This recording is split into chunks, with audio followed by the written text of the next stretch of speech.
Hey, what's up, YouTube? It's me. It's a day late, but hey, thought I'd touch base for a little bit, talk about the fight last night between Andre Ward and King Arthur Abraham. Not spend too much time on it. There's really not much to discuss about it, to be totally honest with you. Ward just totally outclassed Abraham. What really shocked me early on was the aggressiveness of Abraham.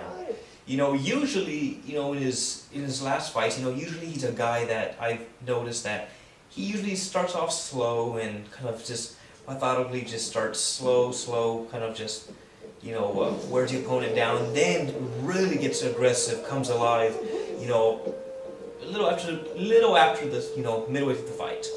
So I was shocked to see how over-aggressive he came. I thought that what he did, I was kind of like, you know what, I don't know that's a good idea with him because, this is not really his style. It's really not. And I was telling my friend, I told her, look, you know what, look, he's going to get gassed. He may not, but I just think he's going to get gassed. And sure enough, after, the 5th or 6th round, whatever it was, he was huffing and puffing for air like he needed to. He needed an oxygen mask. He was all, he was breathing with his mouth. He looked exhausted. It came to the point where he was throwing wild, swinging loop punches. Where it was just, you know what? I'm just looking for that one big shot. I'm just gonna swing my little heart away. And he did. He tried. And credit to Andre Ward.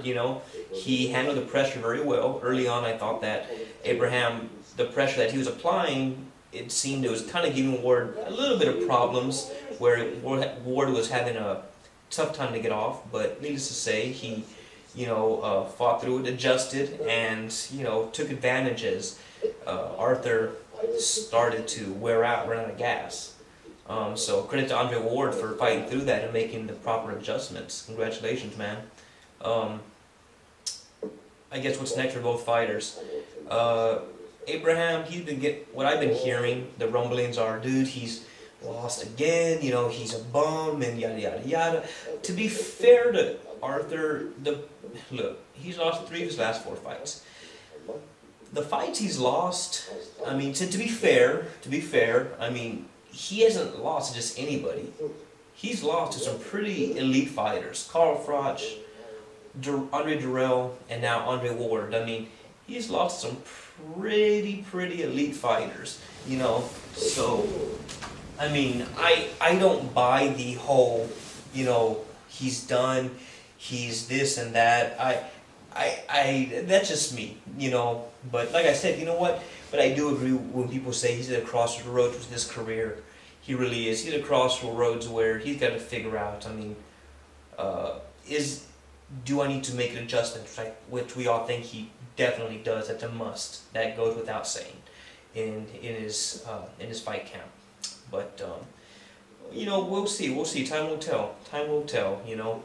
I think he's an exciting fighter. I think he needs. Obviously he's in a class beneath guys like Carl Froch and Andre Ward. But we'll see how we deal with the adversity. Andre Ward, what can you say, man? He's Andre freaking Ward. He's young, only 24 fights under his belt, but still another masterful performance. I was very impressed once again how he, just dealt with the pressure early on. And his last fight, who was it? I think I say Bika. The last guy, the guy got thrown in the last minute. But anyways, I thought that was a true test for him, and I thought that brought up sort of true colors, that fight. How Ward really just dealt with a real pressure, aggressive type of fighter.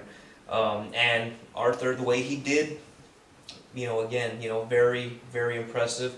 Adjusted, took advantage of, Arthur mistakes, him running gas, his wild loops, beautiful job. So many times that you would see Arthur would look for that big shot and Ward would just beautifully, just duck. Great timing all across the board. So, what's next for Ward? You know what? obviously, there's one fight I was really hoping for. I think we all were. Was him and Darrell. Obviously, Darrell's kind of at a impasse with his career right now. That's, you know, kind of up in the air how that's going to play out. But although, you know, he will be in the finals, and I will say this: him and Carl Froch is a fight that I think is very interesting. I think that's the fight that can, propel him to the next level. It won't put him up as superstar status, but it's good.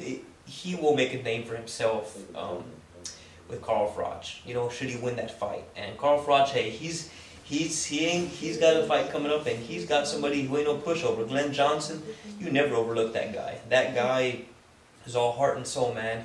He's not gonna stop coming at you. He's not. So you know, that's, like I said, we'll see how that plays out.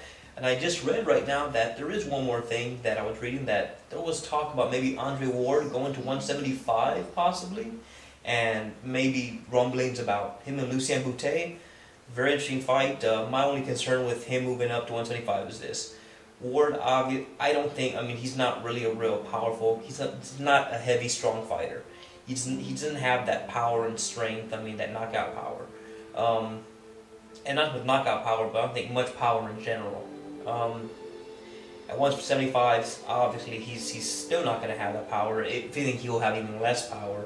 And maybe, you know, just as he puts more weight on, possibly, maybe he can slow down as far as his agility goes. But who knows? Either way, I think it's a great fight, great potential. But you know what? Let's just see how the Super 6 plays out first. That's what I say. But that's my, you know, short little 2 cents on that. Keep it short, simple. So, alright guys, it's 11 o'clock, 11:30 actually. I got work tomorrow, next week, and Braveheart's on. So, you know, yeah, I guess I'll call it a night and call it a wrap, I guess, on this. Alright, see y'all.